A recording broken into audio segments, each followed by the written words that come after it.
जियो news की इस खुसूसी नशात में आपको एक बार फिर खुशामदीद। इस्लामाबाद में होने वाले मुज़ाकरात के हवाले से हम बात करेंगे इस घंटे में भी सीनियर तज्ज़ियाकारों से और बैनुल-अक़वामी उमूर के माहिरीन से। इससे पहले इस्लामाबाद से जो हमने आपके सामने तफसील रखी उसमें तमाम तर तैयारियाँ की गई हैं और एक ख़ास मकाम है जहाँ पर इन मुज़ाकरात का इनेकाद किया जाएगा। पाकिस्तान अपनी ज़िम्मेदारियाँ पूरे करते हुए इन मुज़ाकरात के तमाम तर पहलुओं को सामने रखते हुए आगे बढ़ा है। चाहे उसकी कम तफसील सामने आ रही हो, लेकिन इसमें कोई शक नहीं कि बहुत बड़ा कुछ होने जा रहा है इस्लामाबाद में, जिस से उम्मीद है पूरी दुनिया को कि अमन कायम हो सकेगा। और इससे पहले आज दोपहर से लेकर अब तक जो खबरें आई उसमें कई मामलात ऐसे थे जो कि तशवीशनाक भी थे, जिस तरह कमाल खराजी ईरानी साबिक वज़ीर ख़ारजा भी हैं, उनका इंतकाल हुआ, उसकी तस्दीक की गई। इससे पहले ईरान कई नुकसानात उठा चुका है, लेकिन इसके अलावा जो बैनुल-अक़वामी सतह पर बयानात दिए गए हैं वो इस लिहाज से हौसलामंद हैं कि उसमें इस चीज़ की तायद की गई है कि इन मुज़ाकरात को बामकसद और बामानी बनाना है और इसके ज़रिए से अमन को कायम करने की भरपूर कोशिश करनी है। और इस तरह के बयानात दोनों फ़रीक़ैन की जानिब से मुसलसल आ रहे हैं। हम इस नशात को जारी रखेंगे। हमारे साथ प्रोफेसर आदिल नजम शामिल हो रहे हैं इस नशात में। वर्ल्ड वाइड फंड इंटरनेशनल और बॉस्टन यूनिवर्सिटी से वाबस्ता हैं, बैनुल-अक़वामी उमूर के माहिर हैं, पाकिस्तान की सिफारतकारी और इन तमाम चीज़ों को करीब से देखते हैं। मज़हर अब्बास साहब हमारे साथ इस नशात में शामिल रहेंगे। सीनियर सहाफ़ी तज्ज़ियाकार डॉक्टर मनास मजीद साहिबा, जो कि जनूबी एशिया, मशरिक़ वस्ता के हवाले से लिखती भी हैं और तमाम इन मामलात पर ख़ास उनको दस्तरस हासिल है। और सीनियर सहाफ़ी तज्ज़ियाकार महमद सरफराज भी हमारे साथ शामिल हैं। आदिल नजम साहब, इस वक्त चूँकि सबकी नज़रें इस्लामाबाद पर हैं, ये तो हम बता ही रहे हैं, लेकिन उन नज़रों के साथ साथ उम्मीदें भी बहुत सी वाबस्ता हैं। और वो उम्मीद ये है कि अमन कायम हो जाए, ये जंग मुस्तकिल बंद हो जाए और आगे चलने का एक रास्ता निकल आए। एक ये ख़बर जो जारी की गई कि अमेरिकी सदर डोनाल्ड ट्रंप की जानिब से क्या हिदायत दी गई हैं नायब सदर JD वेंस को, उन हिदायत को देखते हुए तो बहुत ज़्यादा उम्मीद नज़र आती है कि ये मुज़ाकरात कामयाब हो सकेंगे, बावजूद इसके कि इसराइल का क्या रवैया रहा है, पिछले 24 से 48 घंटों में क्या वाक़यात पेश आए हैं, उन सब के बावजूद उम्मीद है। जी बहुत शुक्रिया जुनैद। देखिए, ये तो बात ज़ाहिर है कुछ दिनों से कि डोनाल्ड ट्रंप जो हैं वो एक रैंप आउट चाहते हैं, वो एक आउट चाहते हैं। तो उनकी हदायत बेसिकली आई गेस यही है कि जनाब इससे हमें निकालो, लेकिन जो उसका अहम एक मतन है वो ये है कि जैसे डोनाल्ड ट्रंप की शख्सियत है, लेकिन अगर ना भी हो अमेरिका के लिए विदाउट डिक्लेयरिंग विक्ट्री इसको ख़त्म करना जो है वो मुमकिन नहीं है। सो डोनाल्ड ट्रंप के पास जो है मेरे ख्याल में जो भी हिदायत हो, between the lines there are two things. One is कि he has to declare victory. अच्छा, कुछ तो वो खुद ही कर लेंगे अपने अंदाज में, जो मर्जी हो जाए। वो कह देंगे जी इससे बड़ी जीत कभी नहीं हुई, इससे बड़ी चीज़ कभी नहीं हुई, he is a master of that he will do. लेकिन he will need something from Iran in that sense कि उनके पास स्पेस हो वो करने की। ये मेरे ख्याल में कदरे आसान हदफ है। मुश्किल हदफ ये है कि क्या वो नेतन्याहू को कंट्रोल कर सकते हैं या नहीं। और अब ये सवाल अमेरिका में भी उठ रहा है। एक तो ये होता था ना कि क्या इन्फ्लुएंस कर सकते हैं कि नहीं, अब सवाल ये उठ रहा है कि will he be able to manage Netanyahu या Netanyahu will manage him. So ये दो बड़े सवाल हैं। क्लियरली डोनाल्ड ट्रंप के लिए ही वुड लाइक, उनके लिए मेरे ख्याल में जीत जो है उसका बेसिक मतलब ये है कि जो स्ट्रेट ऑफ हर्मुज है वो खुल जाए। सो वो एक सिंपल किस्म की उनकी मैथमेटिक्स होती है और उस सिंपल मैथमेटिक्स में इस वक्त वो है। बाकी जो चीज़ें हैं, चाहे वो न्यूक्लियर हो चाहे वो दूसरी हो, वो they are important but they are not as important as Hormuz. Hormuz की चाबी जो है वो खुलवाना चाहते हैं। दूसरी तरफ मेरे ख्याल में ईरान के लिए जो सबसे अहम चीज़ होगी वो उनकी जो इक्तिसादी हदफ हैं, चाहे वो टोल हो जहाज़ों पे, चाहे वो रेपरेशंस हो, किसी सूरत में। क्योंकि जो कुछ हुआ है ईरान के साथ, ना सिर्फ इन 6 हफ्ते में लेकिन उससे पहले भी, उसकी वजह से Iran will need a way to reconstruct, otherwise वो अपनी पॉपुलेशन को नहीं संभाल सकेगा। लेकिन जब जंग ख़त्म हो जाएगी, जब ये आपकी बका की जंग नहीं रहेगी, तो फिर बका का मतलब फर्क हो जाएगा, फिर आटे दाल का भाव आ जाएगा।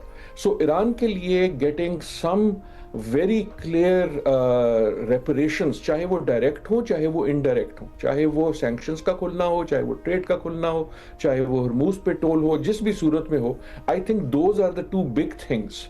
एंड इस सब पे जो साया है एक तरह से मनहूस सा, वो जो है वो नेतन्याहू की ज़ात और उसमें उनकी जो ग्रेटर इजराइल की एक ख्वाहिश है, उसके लिए he will do anything. That is the difficult situation we are in. Mahmal, journalistic point of view से आपको क्या नज़र आ रहा है कि ये आगे बढ़ने के लिए जो पहलू सबसे ज़्यादा ज़रूरी हैं उन पर बात करना मुमकिन हो सकेगा? और फिर इस हवाले से आपको मालूम होगा कि जिस रात सीज़ फायर हुआ उससे चंद घंटे पहले तक न्यूयॉर्क टाइम्स तक में खबर आ गई थी कि ईरान दस्तबरदार हो गया है मुज़ाकरात के अमल से। किस तरह पाकिस्तान ने इसके ऊपर फिर मेहनत की, राबते किए और इस नतीजे तक पहुंचाया कि सीज़ फायर मुमकिन हो सका? तो इस दौरान रिपोर्टिंग करना भी बड़ा ही हसास हो जाता है। और अब आज पाकिस्तान के वज़ीर ख़ारजा ने ये बड़ा अहम नोटिफिकेशन भी जारी करवाया, बयान भी दिया कि दुनिया भर के सहाफ़ियों को पाकिस्तान आने दिया जाए, वो पाकिस्तान पहुँचने पर वीज़ा उनको जारी किया जा सकेगा। तो हसास होना सब अपनी जगह है इसका, लेकिन इसके बारे में बात करना और इसके बारे में सही बात करना भी बहुत ही ज़्यादा ज़रूरी है इस वक्त। देखिए जुनैद, ये बहुत अहम है कि हम जो भी बात करें वो एक तो फैक्चुअल हो, ठीक है, एनालिसिस जो है वो तो हमारा एक ओपिनियन है, वो चीज़ है, लेकिन फैक्ट्स से हम उनको उससे हटकर बात ना करें। ये बहुत एक चीज़ अहम होती है वैसे भी जर्नलिस्ट की क्रेडिबिलिटी के लिए, क्योंकि हमने ये देखा है, दो मैं आपको उसकी एग्जांपल दे सकती हूँ कि एक तो अगर आप वेस्टर्न मीडिया देखें कि उन्होंने भी वेस्टर्न मेन स्ट्रीम मीडिया में मोस्टली जो है उन्होंने अपनी क्रेडिबिलिटी खोई है, क्योंकि वहाँ पर हमने देखा कि एक तो गजा की जेनोसाइड के ऊपर जिस तरह से they turn a blind eye to it, और फिर ये कि अभी ये ईरान और के साथ जो जंग हो रही थी यूएस और इजराइल की, उसके अंदर जो प्लांटेड स्टोरीज लगाई जा रही थी खास तौर पे सऊदी अरब के खिलाफ, वो नजर आ रहा था कि वो एक ज़ायनिस्ट एजेंडा के तहत जो है इस तरह की स्टोरीज लगाई जा रही हैं ताकि वो प्रोवोकेशन के लिए। और दूसरी तरफ जो है हमने जब पाकिस्तान भारत की जंग हो रही थी, हमने गोदी मीडिया यानी मोदी मीडिया जिस तरह है, वो इंडियन मीडिया की भी हमने क्रेडिबिलिटी उनको डिस्क्रेडिट होते हुए देखा कि किस तरीके से उन्होंने फेक न्यूज़ फैलाई और उन्होंने जिस तरह की झूठी खबरें दी, तो उसकी वजह से उनकी भी अब क्रेडिबिलिटी जो है वो नहीं रहेगी। तो इसलिए मैं समझती हूँ कि पाकिस्तानी मीडिया ने बहुत ही रिस्पॉन्सिबली इस चीज़ को जो है सारा, हम जानते हैं कि कितने हसास और नाजुक मामला है, क्योंकि जैसा आपने अभी बात की कि बिल्कुल जो है ऑब्वियसली ईरान के अपने जो हैं वो बिल्कुल उनकी कंसर्न्स जायज़ हैं, उनकी डिमांड्स बिल्कुल जायज़ हैं। एक इलीगल अनप्रोवोक्ड वॉर हुई है उनके ख़िलाफ़, तो वो जो बात कर रहे हैं, तो फिर इस तरह की चीज़ों के अंदर ऑब्वियसली निगोसिएशंस के अंदर टाइम भी लगता है।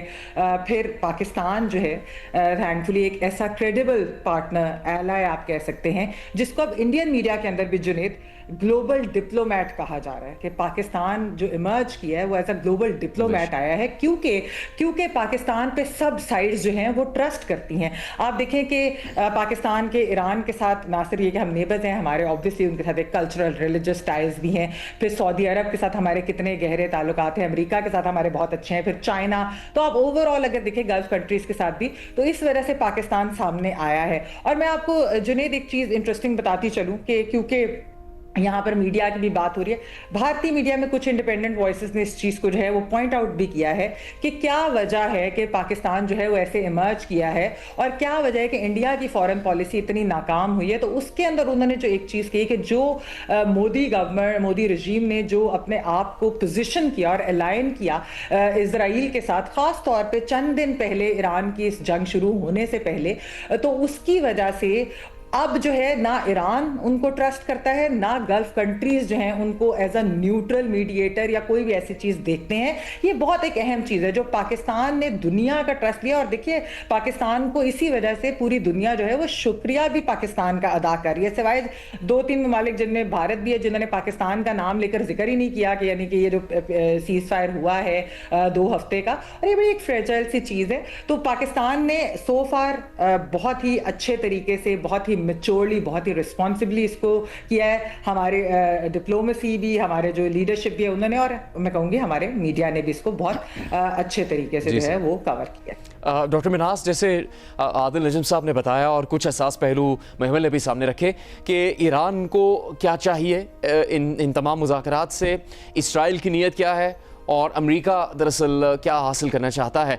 लेकिन जो पाकिस्तान के किरदार की जब हम बात करते हैं उसमें आपको लगता है कि बहुत गैर मामूली हालात तब्दील हुए पाकिस्तान के एक वाज़े मौक़िफ़ अपनाने से और पाकिस्तान के एक वाज़े पोजीशन लेने से। चूँकि जब से ये जंग शुरू हुई तभी से इसराइल लबनान पर हमले कर रहा है और जियो न्यूज़ पर इसको बहुत ज़्यादा सामने रखा गया है। जियो न्यूज़ के प्रोग्राम आज शाहज़ेब खानज़ादा के साथ में बहुत ऐसी तफसील बताई गई लबनान में होने वाली तबाही की, जो कि कहीं और मेन स्ट्रीम मीडिया पर भी जारी नहीं की जा रही थी, कि दरियाए लितानी के आसपास क्या कर रहा है इसराइल, किस तरह वो वहाँ के सिविलियन इंफ्रास्ट्रक्चर को तबाह करता चला जा रहा है। लेकिन एक वाज़ेह फ़र्क महसूस हो रहा है कि जब पाकिस्तान ने इस पर पोजीशन ली है तो फिर पूरी दुनिया शुरू हो गई लबनान के ऊपर इसराइली हमलों की मजम्मत करना और बढ़ चढ़कर ये बोलने में कि ये जंग भी नाजायज़ है और लबनान पर इसराइल को अपने हमले रोकने होंगे। बहुत शुक्रिया जुनैद। आपने सवाल में 2-3 चीज़ें पूछी हैं और इसका जवाब मैं ये दूंगी कि सबसे पहले अगर हम लोग वेस्टर्न मीडिया की, अभी महमल ने बात की और जिस तरह से डॉक्टर नजम ने बात की है कि इज़राइल क्या चाह रहा है, तो मैं यही कहूँगी कि हम लोगों को पाकिस्तान की जो या इंटरनेशनल मीडिया की जो लैंग्वेज है कि पाकिस्तान जो है पीस प्रोसेस में ये इसके लिए कन्वीनियंट है या न्यूट्रल है, तो मैं नहीं समझती हूँ कि पाकिस्तान का रोल जो है वो एक्सीडेंटल है, बल्कि मैं कहूँगी कि ये स्ट्रक्चरल है।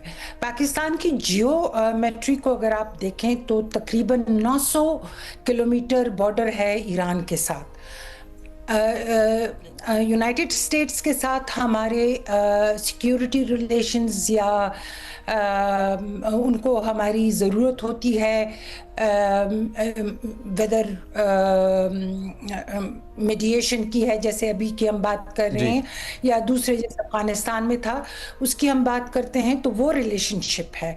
ईरान मेरे ख्याल में वो पहला मुल्क था जिसने पाकिस्तान को 1947 में रिकॉग्नाइज किया था। इसी तरह अगर हम चाइना को देखें तो चाइना ईरान के लिए जो है एक ट्रस्टेड स्टेट है और जो हमारा ऑल टाइम फ्रेंड है, या जिसको हम कह सकते हैं कि सिक्योरिटी या इकोनॉमिक एस्पेक्ट्स में वो हमारा साथी रहा है। सो उसमें अगर हम लोग नज़रिए से उसको अगर देखें तो ये टॉक्स जो हैं पाकिस्तान में पीस की तरफ लाने की डिप्लोमेटिक कोशिश है, नंबर 1। दूसरे ये है कि पाकिस्तान के लिए ये ख़ुद भी बहुत इम्पॉर्टेंट है क्योंकि इस खित्ते में अमन बहुत ज़रूरी है। आपने अफ़गानिस्तान को देख लिया है, आपने इसी तरह इराक़ को देखा है कि क्या वहाँ पे सिचुएशन हुई। ईरान रेजिस्ट कर रहा है टिल लास्ट डे कि जब पाकिस्तान ने उनको कहा कि जी मीडिएशन ज़रूरी है और फेस टू फेस टॉक होना चाहिए। सो मैं समझती हूँ कि पाकिस्तान का रोल बहुत इम्पॉर्टेंट है। जहाँ तक अमेरिका इज़राइल, अमेरिका में आप देख लें कि अमेरिका ख़ुद भी कोशिश कर रहा है कि पीस प्रोसेस की तरफ चला जाए। इज़राइल जो है, जैसे डॉक्टर नजम ने कहा कि वो ग्रेटर इज़राइल की बात कर रहा है, तो वो इसको नहीं मान रहे हैं कि जी लेबनान जो है is not part of this peace process, या जो अभी सीज़ फायर हुआ है। सो मेरे ख्याल में इसको हमने एक ब्रॉडर कॉन्टेक्स्ट में देखना है। पाकिस्तान में अमन की कोशिश से ये पीस प्रोसेस सिर्फ डीएस्केलेशन तक रहता है या किसी रेजोल्यूशन तक जाता है, ये हमें कल की जो बातचीत हो रही है उससे मालूम होगा। लेकिन मैं समझती हूँ कि ये बहुत ही ज़रूरी एक ग्लोबल इशू था, जिसके ऊपर पाकिस्तान ने जी। बहुत अच्छा इनिशिएटिव लिया है कि ऑफर किया है अपनी लैंड को पीस टॉक्स के लिए। डॉक्टर मनाज, जिस वक्त आप बात कर रही हैं उस वक्त ये खबर आ रही है और इसके मनाजिर भी जियो न्यूज़ पर सामने हैं कि अमरीकी नायब सदर JD वेंस पाकिस्तान रवानगी के लिए तैयार हैं और उनका तैयारा इस वक्त आप जियो न्यूज़ पर देख सकते हैं।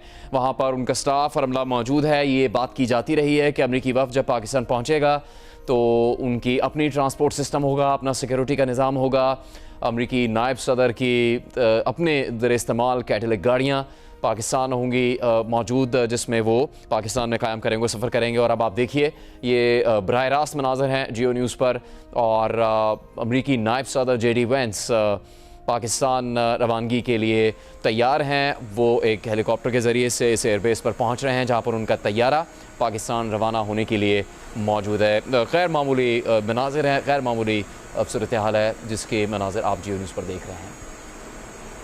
अमरीकी नायब सदर JD वेंस पाकिस्तान रवानगी के लिए तैयार हैं। स्टीव विटकॉफ जो कि अमरीकी खुसूसी नुमाइंदे हैं और अमरीकी सदर डोनाल्ड ट्रंप के दामाद जैरेड कुशनर, वो भी अमरीकी वफ़द का हिस्सा होंगे। लेकिन सबसे अहम और सबसे गैर मामूली बात अमरीकी नायब सदर JD वेंस का पाकिस्तान आना है, उनका अमरीकी वफ़द की सरबराही करना है। और इससे पहले हमने कुछ माजी में जो दौरे किए जा चुके हैं अमरीकी सदूर की जानिब से, अमरीकी नायब सदूर की जानिब से, उसका जिक्र किया था। चौथे ऐसे अमरीकी नायब सदर हैं JD वेंस जो कि पाकिस्तान के दौरे पर आ रहे हैं। लेकिन इसकी अहमियत उन तमाम माजी के दौरों से बहुत ज़्यादा मुख्तलिफ है, चूँकि वो एक तारीख़ी मुज़ाकरात में शामिल होने के लिए पाकिस्तान आ रहे हैं। इस लिहाज से बहुत ही ज़्यादा गैर मामूली वाक़या है ये। और इससे पहले रिचर्ड निक्सन ने पाकिस्तान का दौरा किया 1953 में, लिंडन B जॉनसन ने 1961 में दौरा किया पाकिस्तान का, डिक चेनी उस दौरान पाकिस्तान आते रहे जब अफ़गानिस्तान में जंग जारी थी। तो उनके दौरों की अहमियत बिल्कुल मुख्तलिफ थी। वो एक से ज़्यादा मरतबा 1 से 2 साल के अरसे में पाकिस्तान आए, जिस दौरान परवेज़ मुशर्रफ पाकिस्तान के सदर थे, उनकी मुलाकातें भी हुई 2005 में, 2007 में। और फिर जो बाइडन जो कि बाद में अमरीकी नायब सदर बने, बाद में अमरीकी सदर बने, वो सेनेटर की हैसियत से भी पाकिस्तान का दौरा कर चुके हैं। फिर ये बताया गया कि 2009 में उन्होंने अमरीकी नायब सदर की हैसियत से भी पाकिस्तान का दौरा किया और उसके बाद वो 2011 में भी पाकिस्तान का दौरा करने वाले अमरीकी नायब सदूर में शामिल हैं। इसके बाद कोई भी आला सतह पर अमरीकी शख्सियत जो कि नायब सदर हों या सदर हों, उन्होंने पाकिस्तान का दौरा नहीं किया। इससे पहले अमरीकी सदर जॉर्ज बुश वो आखिरी सदर थे जिन्होंने पाकिस्तान का दौरा किया था। उस वक्त भी अफ़गानिस्तान में अमेरिका की जानिब से जंग जारी थी। और अब ये तारीख़ी लम्हा 2026 में है जब अमरीकी नायब सदर JD वेंस पाकिस्तान का दौरा करेंगे और स्टीव विटकॉफ, जैरेड कुशनर उनके वफ़द में शामिल होंगे।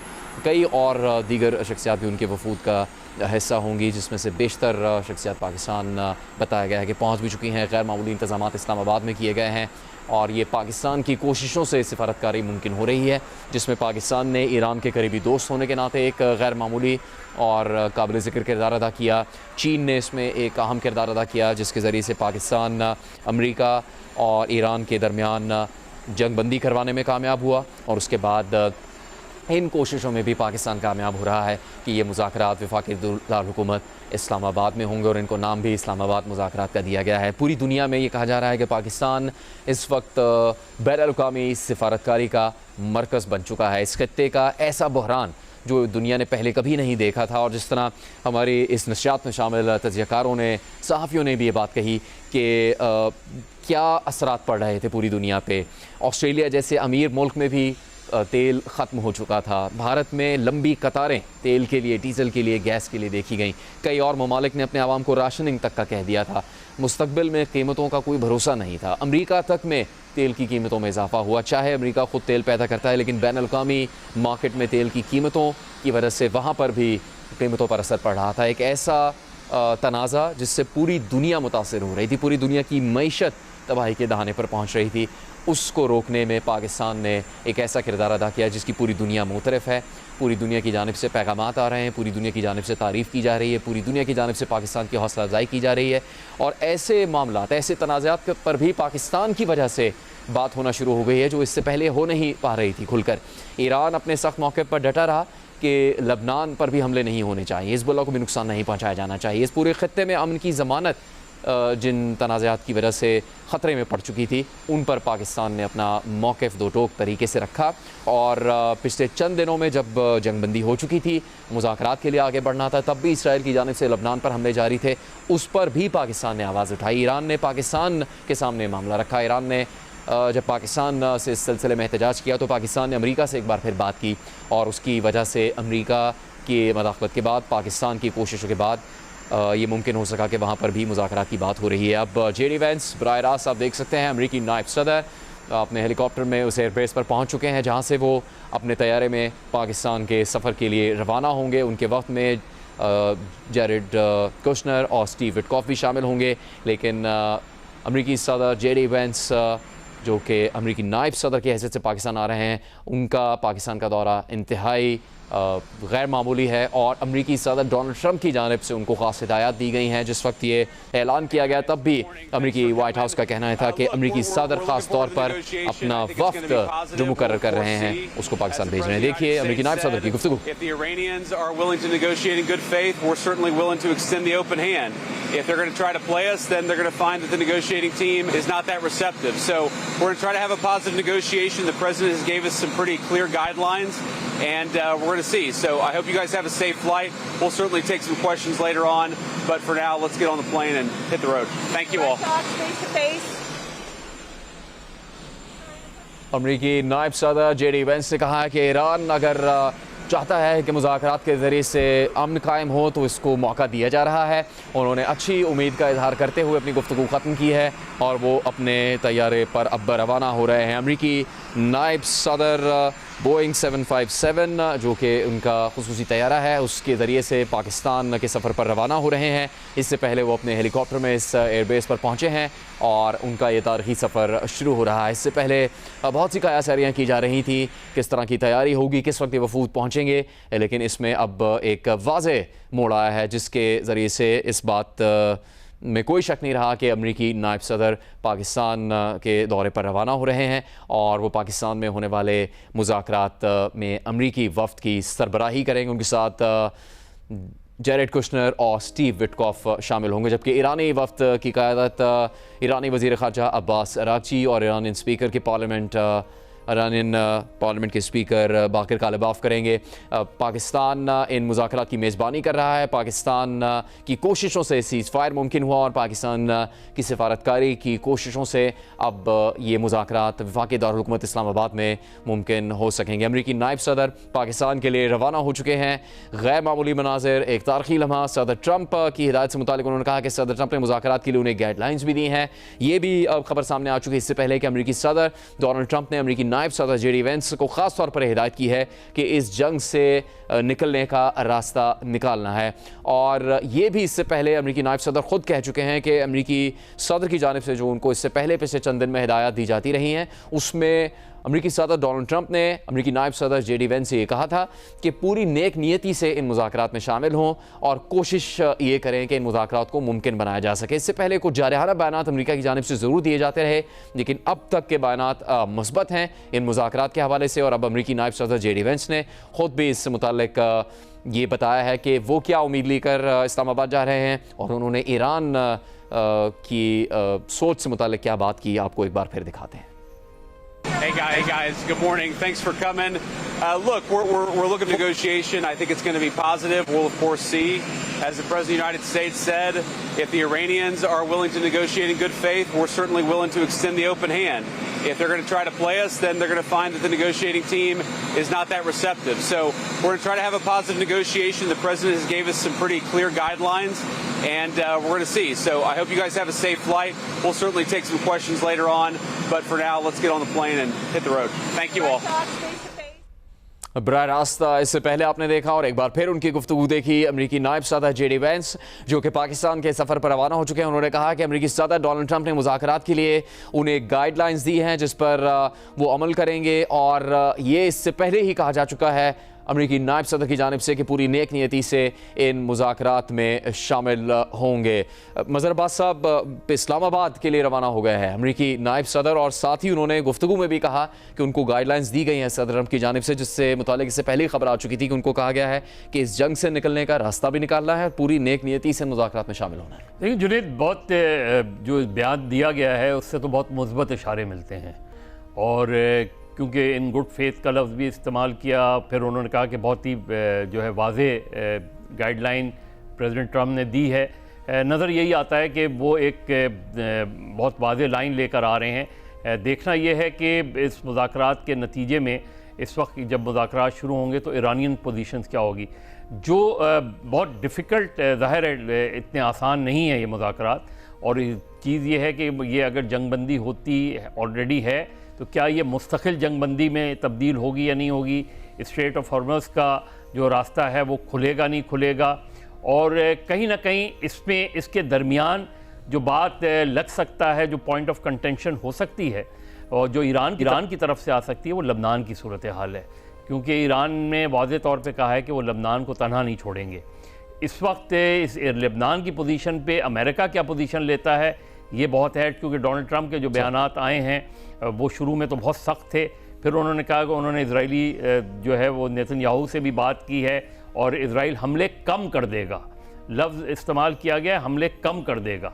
ज़ाहिर है ईरान चाहेगा कि वो हमले बंद कर दे और इस मुआहदे का हिस्सा बनाए, जिस तरह के शुरू में वज़ीर आज़म शहबाज शरीफ की तरफ से भी बात आई थी।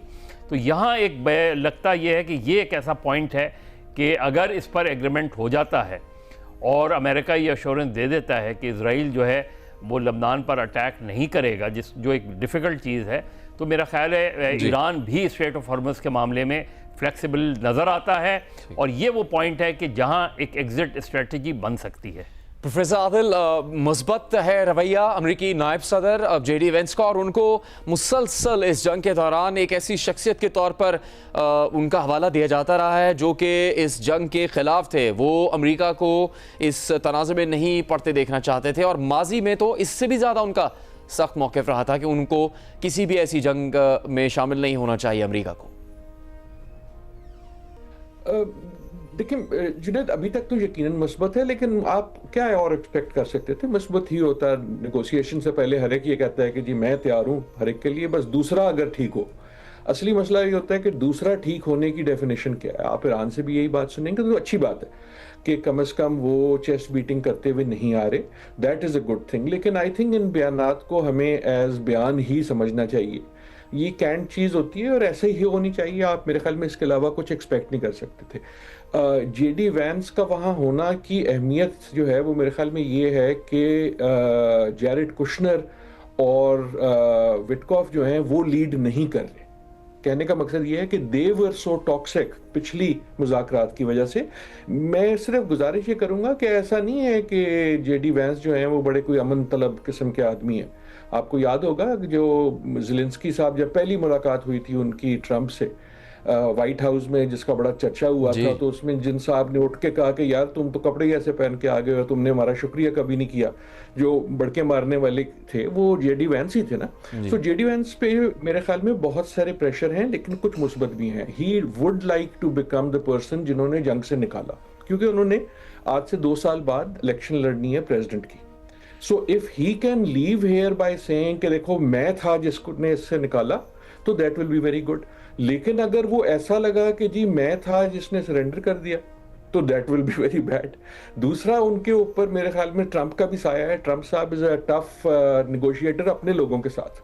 सो बेसिक जो प्रिंसिपल है इसके पीछे, देखें जो भी आपकी नेगोशिएशन टेबल पे हो, फैसला पीछे मेरे ख्याल में अमेरिका में ट्रंप करेंगे, और ईरान में भी जो उनका अपना अपरेटस है including the revolutionary guard, they will be important.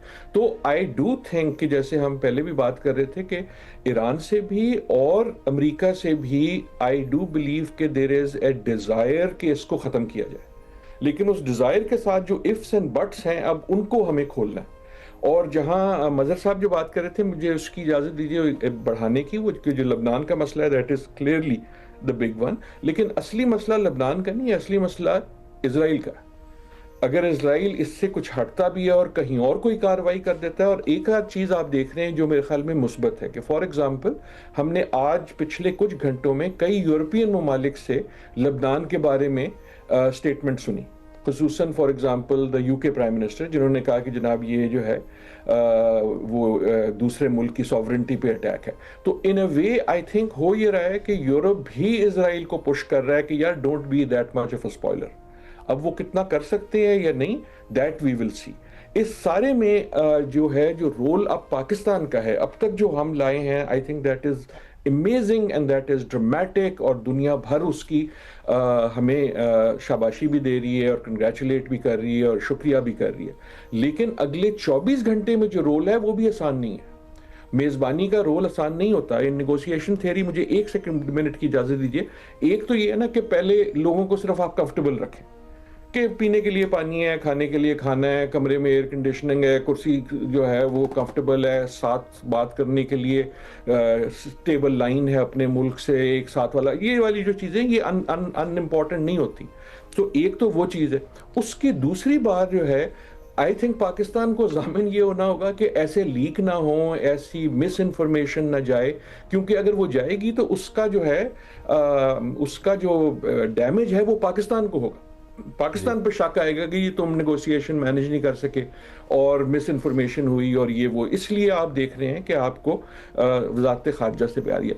तीसरे लेवल पे जो प्रोसेस मैनेजमेंट है, दैट इज़ वेरी इंपॉर्टेंट। कौन किधर बैठेगा, कौन किससे हाथ मिलाएगा, वो अकेले मेज़बान मुल्क नहीं करता, लेकिन मेज़बान मुल्क इज मीडिएटिंग दैट कि क्या सिस्टम होगा जिससे जो है फ़रीक़ैन भी खुश रहें, एक्सेप्ट करें, और जो कंड्यूसिव हो नेगोशिएशन के लिए। और फाइनली जब बात होगी तो उसमें बहुत टेम्परेचर बढ़ेंगे, उसमें चीखें भी होंगी, चीखें हो या ना हो, लेकिन उसमें गुस्सा भी होगा, ये भी होगा। उसमें से वो पहलू निकालना जिस पे फरीकैन अग्री कर सकते हैं, that becomes the art of negotiation in this sense. So I think जो अभी तक किया है, salute to that, लेकिन जो अगले 24 घंटे, 40 घंटे, 3 दिन में होना है, that is extremely important. I think कि हमारी जो फॉरेन सर्विस है, हमारी फॉरेन सेक्रेटरी हैं, बाकी जो हमारा अमला है, ये इसके लिए एक बंदे की ज़रूरत नहीं, ये पूरा आपको सिस्टम चाहिए होगा। I do think we have that system, लेकिन that is where I am keeping my eyes. बेहतरीन। बहुत ही ज़्यादा हसास है ये सारा अमल, और इसमें आगे बढ़ना और पेशरफ्त को मुमकिन बनाना जब पाकिस्तान हकीकत में इन मुज़ाकरात की मेज़बानी शुरू करेगा। लेकिन वो वक्त अब बहुत ज़्यादा दूर नहीं है, चूँकि अमरीकी सदर रवाना हो चुके हैं अमेरिका से। अपने मरीन 2 हेलीकॉप्टर में वो एयरबेस पहुँचे और फिर वहाँ एयरफोर्स 2 अपने खुसूसी जहाज़ में वो पाकिस्तान के लिए रवाना हो चुके हैं। जिस तरह डॉक्टर आदिल नजम ने कहा कि इस वक्त तो वो मुस्बत बात ही करेंगे, लेकिन जब मुज़ाकरात होंगे, जब वो सब मामलात को तय करना है जिसकी वजह से ये जंग मुस्तकिल बंद हो सकती है, तब असल इम्तिहान शुरू होगा। डॉक्टर मिन्हास, क्या आपकी इस राय क्या है अमरीकी नायब सदर के रवैये से, उनके इस सफ़र पर रवाना होने से पहले वाले बयान की, और ये भी मद्देनज़र रखते हुए कि वो कदरे एक नौजवान शख्सियत हैं, वो पूरी अमरीकी तारीख के दूसरे नौजवान तरीन नायब सदर हैं, वो हम सबसे उम्र में कम हैं, वो सिर्फ 40 बरस के हैं। जी जुनैद, अगर आपने ख्याल किया हो, जब से ये ईरान और यूएस इजराइल की ये वॉर शुरू हुई है, तो जेडी वेंस जो थे वो एक तरह से सीन से आउट थे। तो सारे यही कह रहे थे कि he was not in support of this war, वो इस वॉर को सपोर्ट ही नहीं कर रहे थे। सो अभी का ये स्टेटमेंट जो है, हम लोग जब इंटरनेशनल पॉलिटिक्स की बात करते हैं तो हर एक स्टेट का अपना एक नेशनल इंटरेस्ट होता है। वो यूनाइटेड स्टेट्स का भी है, वो ईरान का भी है, वो पाकिस्तान का भी है, इसी तरह बाकी दूसरे ममालिक हैं जो इस पीस प्रोसेस में का हिस्सा थे। या इजराइल की अगर हम बात करें तो उनका तो एक बहुत, मैं कहूँगी कि ग्रेटर प्लान है या ग्रेटर एजेंडा है जिसके ऊपर वो बात कर रहे हैं। लेकिन डॉक्टर नजम ने एक बहुत अच्छी बात की कि अमेरिका जो है वो रैंप आउट चाह रहा है। तो यहाँ पे पाकिस्तान का रोल बहुत इम्पोर्टेंट हो जाता है, इसके साथ साथ ईरान का भी हो जाता है। ईरान ने अपने 5 पॉइंट्स दिए हुए हैं और मेरे ख्याल में वो बहुत मुनासिब पॉइंट्स हैं, क्योंकि ईरान को इस जंग में बेशक ईरान ने रेजिस्टेंस की है और आखिरत तक की है, लेकिन नुकसान भी बहुत ज़्यादा हुआ है। और स्ट्रेट ऑफ हॉर्मुज़ एक ऐसा चोक पॉइंट मैं कहूँगी कि जिसने पूरी दुनिया की इकोनॉमी को एक तरह से फ्रीज कर रहा था। सो उस तनाजुर में अगर हम लोग देखें तो ईरान के 5 पॉइंट्स जो हैं वो बहुत मैं समझती हूँ कि इतने ऐसे नहीं है कि जिनको एक्सेप्ट ना किया जा सके। अब बात आती है कि अमेरिका की या जो वाइस प्रेसिडेंट साहब आ रहे हैं उनके वो कैसे वो करते हैं, या जायद जो हैं या जो उनके साथ दूसरे आ रहे हैं जी वो उनका क्या वो होता है। तो मेरे ख्याल में अमेरिका ने वाइस प्रेसिडेंट को as head of this delegation भिजवाया ही इसीलिए है कि वो भी एक पीसफुल एग्जिट चाहते हैं। इज़राइल का अब ये है, एक बात मैं आपको कहूँ कि Israel would never agree on any peace process, whether it is with Iran या लेबनान की बात है, क्योंकि बात उनकी वही आ जाती है। मैं वो उसमें जाना नहीं चाहती बहस में कि उनका वो जो ग्रेटर इज़राइल का आइडिया है या बिब्लिकल प्रोफेसी है या जुडाइज़म में जो जिस तरह से वो देखते हैं, तो वो नेतन्याहू का शुरू से ही एजेंडा रहा है और he would not agree to any of the point on. Doctor Minhas, आज भी जो इस्राएली वजीर ख़जाना है स्मोट्रिच, वो ये कह चुके हैं अपनी एक तकरीब के दौरान बात करते हुए कि इस्राएल की तो सरहदें जो लबनान के इलाके हैं और फिर सीरिया तक की वो उन्होंने ख्वाब देख रखे हैं। एग्जैक्टली जी, सीरिया है आपका, लेबनान है, पार्ट्स ऑफ इराक है। ईरान जो है उनको वो रेजिस्टेंस दे रहा है जी। अब उसके बाद जितने ममालिक होंगे, मुसलमान ममालिक पर्टिकुलरली मैं कहूँगी कि जो रेजिस्टेंस का सबक बन सकते हैं या उनके लिए वो महसूस करते हैं कि थ्रेट हैं, तो they would be their target, next target I would say. लेकिन इसमें ये है, यूनाइटेड स्टेट्स के प्रेसिडेंट, वाइस प्रेसिडेंट और बाकी जितने भी पीस प्रोसेस पे यकीन रखने वाले हैं, वो एक तरफ है। दूसरी ज़ायनिस्ट लॉबी या जो इज़राइल लॉबी है, दैट इज़ वेरी स्ट्रॉन्ग, तो उसको भी आपने मद्देनज़र रखना है। तीसरी बात ये कि नवंबर में आपके यूनाइटेड स्टेट्स में मिड टर्म एग्ज़ाम हो रहे हैं, तो अगर प्रेसिडेंट ट्रंप या रिपब्लिकन पार्टी ने अपना वोट सिक्योर करना है तो उनको, क्योंकि अमेरिकन जो है, majority of American they do not want war. 4000 तक लोग कहे जा रहे हैं कि वो मर चुके हैं इस जंग की बाइस। हमें ये सिर्फ वो फिगर मिल रहे हैं जो हमें मीडिया से मिलते हैं या ऑफिशियली मिलते हैं, लेकिन नुकसान उससे बहुत ज़्यादा हो चुका है। अमरीकी लोग जो हैं वो नहीं चाहते हैं कि वो कॉफिन्स या डेड बॉडीज रिसीव करें। वो नहीं चाहते हैं कि अमेरिका जो है किसी और की जंग का हिस्सा बने। ये इजराइल की वॉर है और वो नहीं चाहेंगे प्रेसिडेंट ट्रंप और उनकी पार्टी के नवंबर में जो मिड टर्म इलेक्शंस हो रहे हैं उनको किसी किस्म की शिकस्त हो। बिल्कुल, ये सब तो अपनी जगह मौजूद है बातें और हक़ाइक़ पर मबनी है। महमल, पाकिस्तान की जो मेज़बानी की जिम्मेदारी है उस पर आपकी क्या राय है, जिस पे डॉक्टर आदिल ने भी बात की कि पाकिस्तान अब तक अपनी तमाम तर जिम्मेदारियाँ बहुत ही खुश उसलूबी से निभाता रहा है, लेकिन कुछ तजज़ियाकारों ने भी कहा कि जब से इसहाक़ डार वज़ीर ख़ारजा बने हैं उन्होंने अक्सर बदल कर रख दिया है वज़ारत ख़ारजा के काम करने के अंदाज़ को। जी मैं बिल्कुल देखिए जुनैद, जी, ये महमूद साहब। देखिए जुनैद, ये बिल्कुल आपने ठीक बात की है। पाकिस्तान ने जिस तरीके से, मैं कहूँगी कि दिन रात एक करके हमारे फॉरेन ऑफिस है, वो फॉरेन मिनिस्टर हों, वो प्राइम मिनिस्टर हों, इवन जो फील्ड मार्शल साहब हों, और भी लोग जो बैकग्राउंड में बहुत लोग इसके ऊपर जो है वो काम कर रहे थे। हमने देखा कि डार साहब जो है वो अपने हेयरलाइन फ्रैक्चर के साथ उठकर जो है वो चाइना चले गए। चाइना का भी आपको मालूम है कि एक बड़ा कलीदी किरदार रहा ईरान को मनाने के अंदर, जो बाद में खबरें भी जिस तरीके से आई।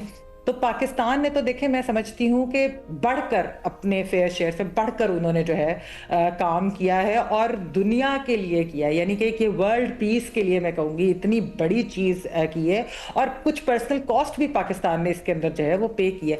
खैर, जो असल मसला इसके अंदर देखिए जुनैद, ये है कि पाकिस्तान ने तो अपना काम कर दिया, और अब इंशाल्लाह ये सब कुछ सिक्योरिटी वाइज भी जो है अच्छे तरीके से सब कुछ हो जाए। जो अगले 1-2 दिन है, बहुत ही ये अहम तरीन दिन है, क्योंकि दोनों साइड से जो है बहुत इंपॉर्टेंट लोग भी आ रहे हैं, हाई प्रोफाइल लोग आ रहे हैं। जो असल मसला है वो है इजराइल का।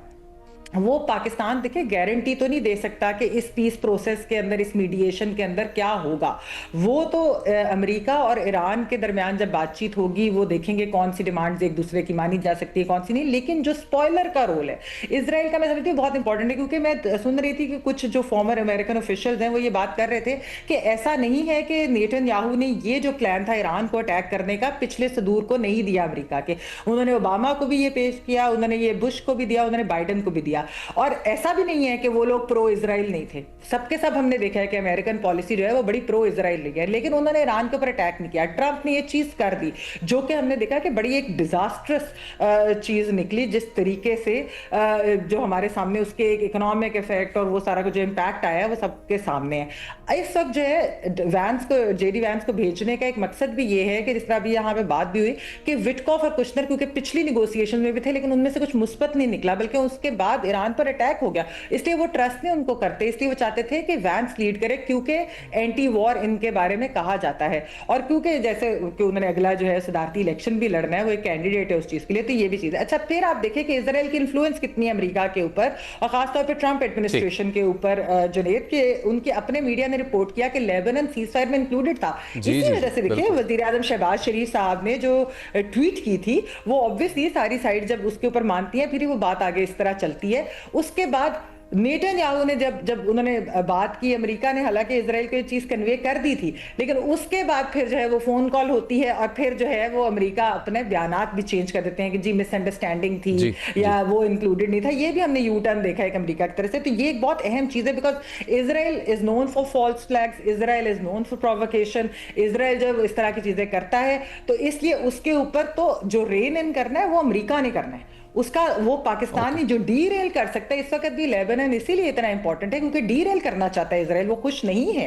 तो ये जो है पाकिस्तान ने, तो मैंने जैसे कहा कि एक्चुअली बहुत बड़ा एक डिप्लोमेटिक मिरेकल जो है वो किया है, ये ग्लोबल डिप्लोमेट बनकर सामने आया है। तो पाकिस्तान और तो इसमें महमूद, जिस तरह आपने इसराइल का जिक्र किया मजहर साहब, वॉल स्ट्रीट जर्नल की खबर थी कि जब ये सीज फायर हुआ तो उस पर इसराइल इसलिए खुश नहीं था चूँकि उसको बराह रास्त सीज फायर के अमल और मुज़ाकरात में शामिल होने का मौका नहीं मिला, उससे मशावरत भी नहीं की गई, इस वजह से भी वो नाला था। और फिर उसकी बहुत ज़्यादा उसकी तरफ जाने से जो समझ लीजिए एक गुस्सा है वो निकालने की कोशिश की गई, और फिर उसके बाद बहुत ही तेज़ हो गए लबनान पर हमले। लेकिन पाकिस्तान ने पहली दफ़ा इस मामले में भी अपने आप को शामिल किया है कि लबनान भी उसमें शामिल होगा, लबनान में भी सीज फायर करना होगा, और इस पर बयानात जारी किए गए। पाकिस्तान के वज़ीर आज़म ने इससे मुतालिक बयान जारी किया। तो पाकिस्तान भी अब ऐसा नहीं है कि कोई महदूद सिफारतकारी कर रहा है, पूरे मुकम्मल अंदाज से हर मामले को मद्देनजर रखते हुए इस सिफारतकारी में अपनी जिम्मेदारी पूरी कर रहा है। जी बिल्कुल जुनैद, देखिए पाकिस्तान महज फैसिलिटेटर नहीं है, मीडिएटर भी है, और वो उसने साबित किया है कि उसने मीडिएट किया, और ये सारे इश्यूज़ जो हैं वो पाकिस्तान से बहुत ज़्यादा ताल्लुक़ रखते हैं। देखिए ईरान ने दुनिया में जंग के माने तब्दील कर दिए। ईरान में जो ये खौफ अगर डोनाल्ड ट्रंप या नेतन्याहू फैलाना चाहते थे कि वहाँ लोगों को मार के जो है ईरान को खौफज़दा कर देंगे, तो उसका उलट हुआ। वहाँ लोगों के जो भी उनके लीडर्स शहीद हुए, लोगों में एक नया जज्बा पैदा हो गया। आप देखें आज डोनाल्ड ट्रंप का बयान देखें, और उसके जवाब में ईरान क्या कह रहा है कि लोग सड़कों पर रहे हैं। वहाँ जो है वो पावर प्लांट को टारगेट करने की कोशिश की गई, तो वहाँ कॉन्सर्ट हो रहा था। आप वो जो तरीक़ेकार है ईरान ने दुनिया में जो देखा जंगों में, उसको बिल्कुल एक नया अंदाज, एक नया रंग दे दिया, एक नया जज्बा दे दिया उसने। अब ये वो एक पॉइंट था कि जिसने इजराइल को भी सरप्राइज़ किया, अमेरिका को भी सरप्राइज़ किया कि ये 5 हफ्ते और अब छठे हफ्ते में जंग दाखिल हो रही है और ईरान उसी तरह रेजिस्ट कर रहा है। फिर ईरान ने स्ट्रेटजी वाइज जो है अपने कार्ड्स बहुत खूबसूरती से खेले, जिसकी वजह से आज जो है वो अमेरिका भी परेशान है कि स्ट्रेट ऑफ हॉर्मुज़ किसी तरीके से खोली जाए, और ये जो मुज़ाकरात का आगाज़ हुआ है ये बाज़ाते खुद नज़र आ रहा है कि ईरान को अपर हैंड हासिल है, बहुत वाज़े तौर पे नज़र आ रहा है। जो इस वक्त अगले, और हम देख सकते हैं कि शायद 24 घंटे में ऐन मुमकिन है, हालांकि ट्रंप ये कह रहे हैं कि इजराइल को ये कहा गया है कि लबनान पर हमले कम करें, लेकिन उसके बावजूद भी आज भी हमले हुए हैं।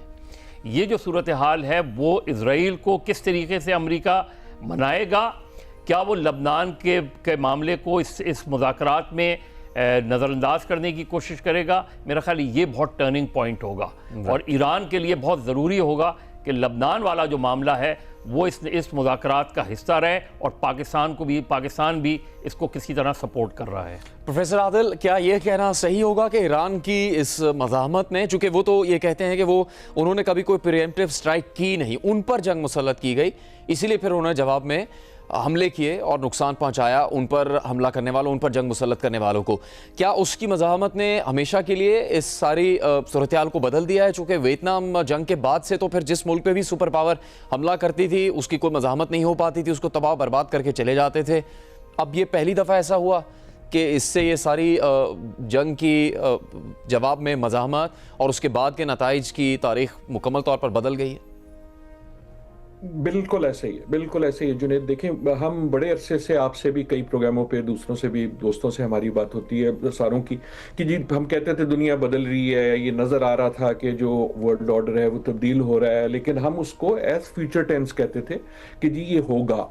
अब जो है क्लियर हो चुका है कि वर्ल्ड बिफोर 5 वीक्स अगो और वर्ल्ड टुडे तब्दील हो चुका है एंड ये वापस नहीं जा सकता। इस मुज़ाकरात में जो भी हो, ऐसा नहीं होगा कि आप रोल बैक कर देंगे 6 हफ्ते पहले जहां दुनिया थी वहां आ जाए। अब दुनिया वहां नहीं जा सकती और उसके जो मुज़म्मरात हैं वो बड़े अहम हैं और कई तशवीशनाक भी हैं, दुनिया के लिए भी और पाकिस्तान के लिए भी।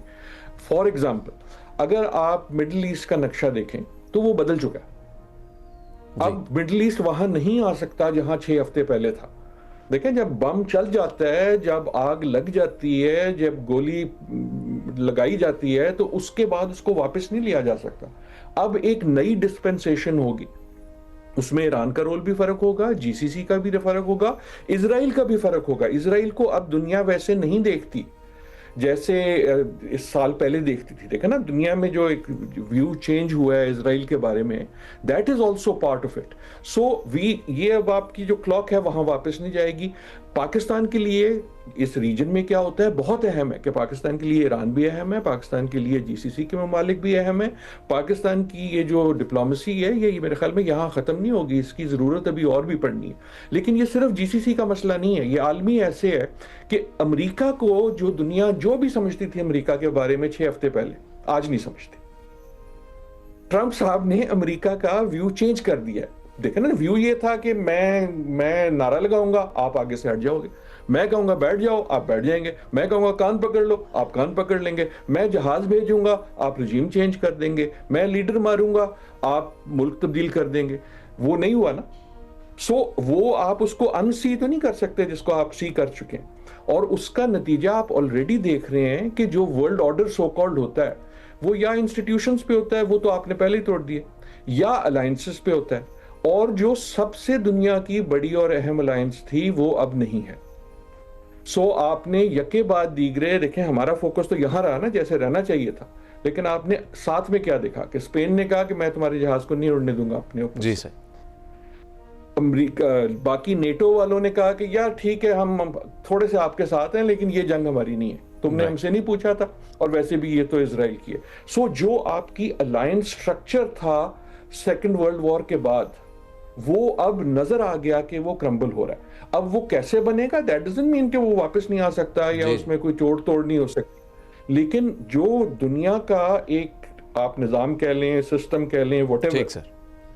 ये क्लियर है कि वो आप रोल बैक करके 6 हफ्ते पहले नहीं ले जा नहीं सकते। ले जा सकते। Now a new thing will come, और जब नई चीज बनती है तो यार टूट भी बड़ी होती है, चोट भी लगती है, दर्द भी होता है, क्योंकि उसमें अनसर्टेनिटीज होती है। बिल्कुल सही। प्रोफेसर आदिल नजम, बहुत शुक्रिया आपका। डॉक्टर मिन्हास मजीद, मज़हर अब्बास साहब, महमल सरफराज साहब रात में शामिल होने के लिए शुक्रिया। जियो न्यूज़ मुसलसल आपको आगाह करता रहेगा इस्लामाबाद अमन मुज़ाकरात की पेशरफ्त के बारे में।